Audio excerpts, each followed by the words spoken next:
From deserts where empires rose to fields where nations burned, and warriors of faith stood unshaken. The echoes of battle still whisper, "Old war." Under the banner of Islam, the warriors of truth, the desert wind howled like a beast across the endless dunes. The air shimmered under the heat of the sun, and the horizon burned gold and red. In that scorching vastness, a small army stood, their armor dusty, their bodies weary, but their hearts alive with something far stronger than steel: faith. They were the warriors of truth, men who carried no crowns, sought no gold, and feared no king. Above them fluttered a single banner, white as the moon, with words written in the calligraphy of courage: La ilaha illallah Muhammadah Rasulullah. Their leader, Commander Zayd ibn Hakim, stood before them.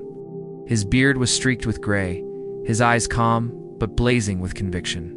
He was not born into power.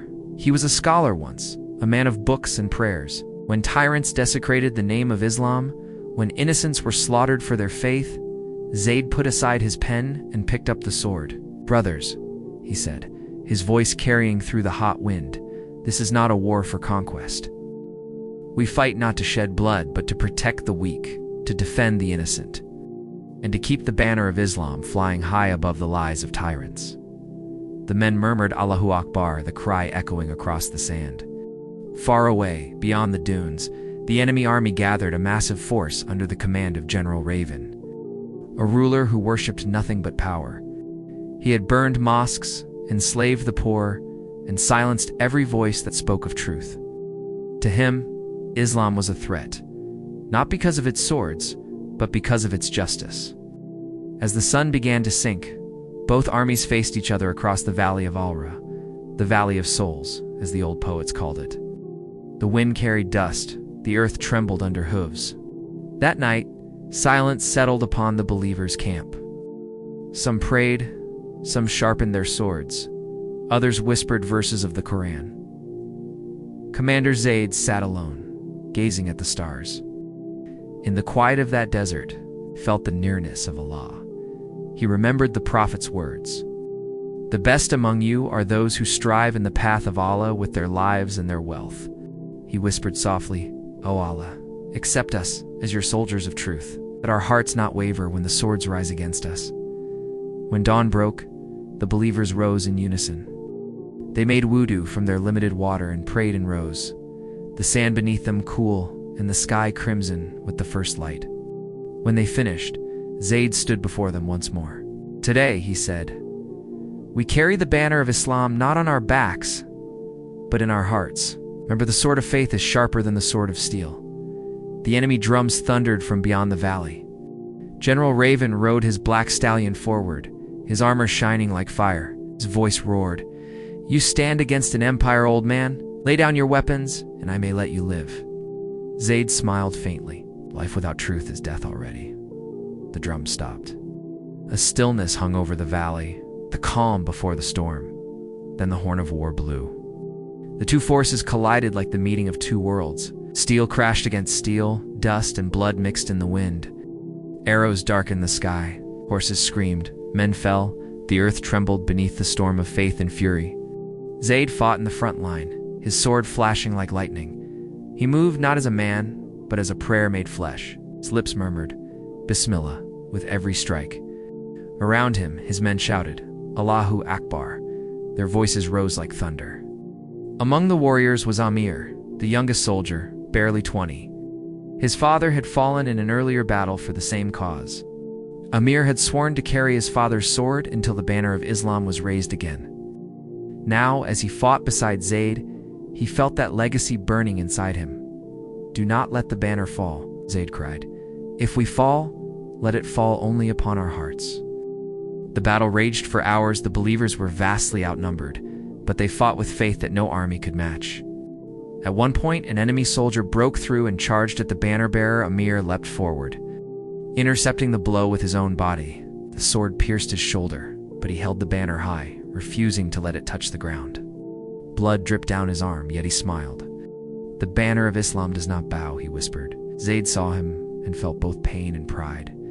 He cut down the enemy who struck Amir, then lifted the banner himself, "Brothers," he shouted, "look to Amir. His wound bleeds, but his faith stands unbroken. Shall we not stand the same?" The men roared in reply. "Under the banner of Islam, we're the warriors of truth." They surged forward with renewed fire. Even the enemy, vast and powerful, began to falter.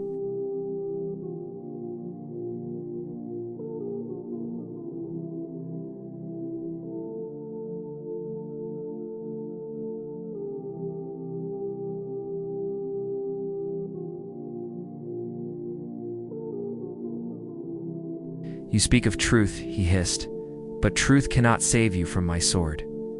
Zayd turned calmly, meeting his gaze. "Perhaps not," he said, "but it can save me from myself." They clashed. The sound of their swords echoed through the valley. Sparks lit the air. Ravan's strength was brutal, but Zayd's calm was unshakable. Each time their blades met, Zayd's heart recited, "Indeed, Allah is with the truthful."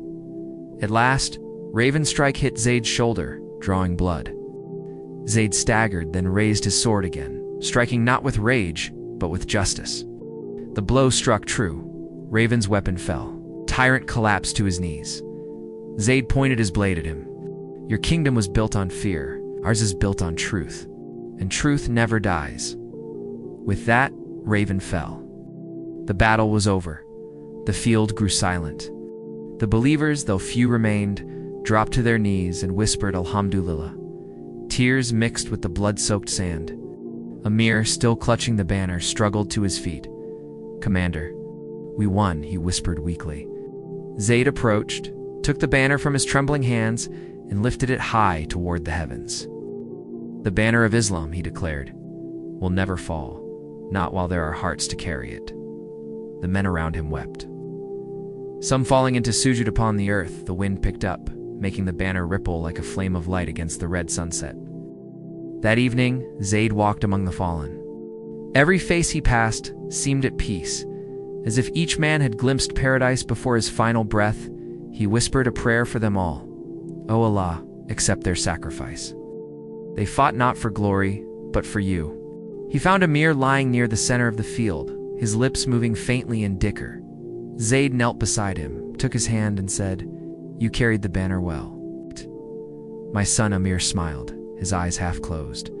"Commander, did I make my father proud?" Zayd nodded, tears glistening. "You made your lord proud."